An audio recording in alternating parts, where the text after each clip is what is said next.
এবার রাজধানীর উত্তরার একটি আবাসিক হোটেল থেকে উদ্ধার করা হলো এক নারীর গলা কাটা লাশ। মূল আসামি সেই নারীকে খুন করেই ক্ষান্ত হয়নি, অপহরণ করে নিয়ে গিয়েছে ১৯ মাস বয়সী একটি শিশুকেও।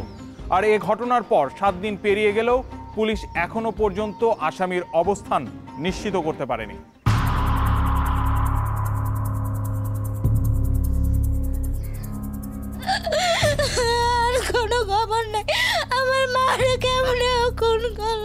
মা পুষ্পরানীকে হারিয়েছেন চিরদিনের জন্য, আর মেয়ে মনিরাকে ফিরে পাবেন কিনা এখনো জানেন না তিনি।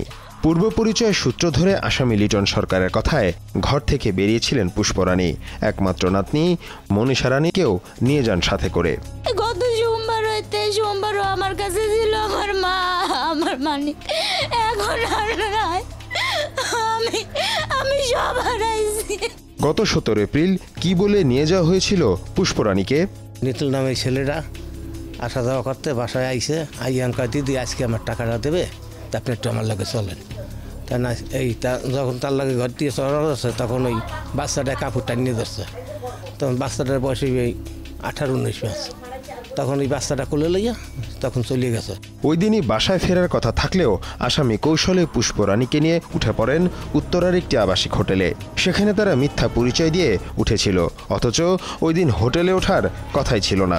নাকি কে টাকা উঠাবে কাকরাল দিয়ে, তো ওর স্যারের ফাউন্ডেশন থেকে একটা লোন উঠাইবে একটা।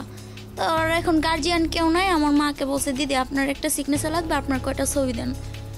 পরে বাবার কাছে এই কথা বলো, পরে বাবা বলছে তো ঠিক আছে যাবি, যে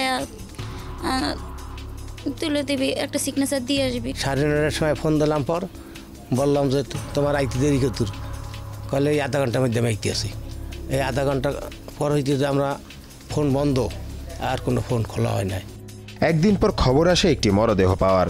এরপর তারা গিয়ে পুষ্পরানীর মরদেহ শনাক্ত করেন।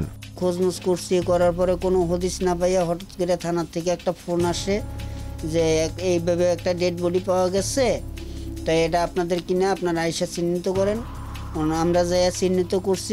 পুষ্পরানীর মরদেহ পাওয়া গেলেও পাওয়া যায়নি শিশু মনীষা রানীর কোনো সন্ধান। পরে ঘটনায় নিহত পুষ্পরানীর স্বামী বাদী হয়ে উত্তরা পশ্চিম থানায় একটি হত্যা ও অপহরণ মামলা দায়ের করেন। এই ঘটনার সংক্রান্তে আমাদের উত্তরা পশ্চিম থানায় ইতিমধ্যে একটি হত্যা মামলা সহ এই যে শিশু অপহরণ করে নিয়েছে এরকম একটি মামলা রুজু হয়েছে। ঘটনার পর থেকে হোটেল ম্যানেজার শাহ আলম পলাতক। 3-4টার দিকে আর কি হয়েছে, হওয়ার পরে সে যে রুম ভাড়া দিছিল সে নাই, সে আউট হয়ে গেছে, সে তো এলাকায় নাই।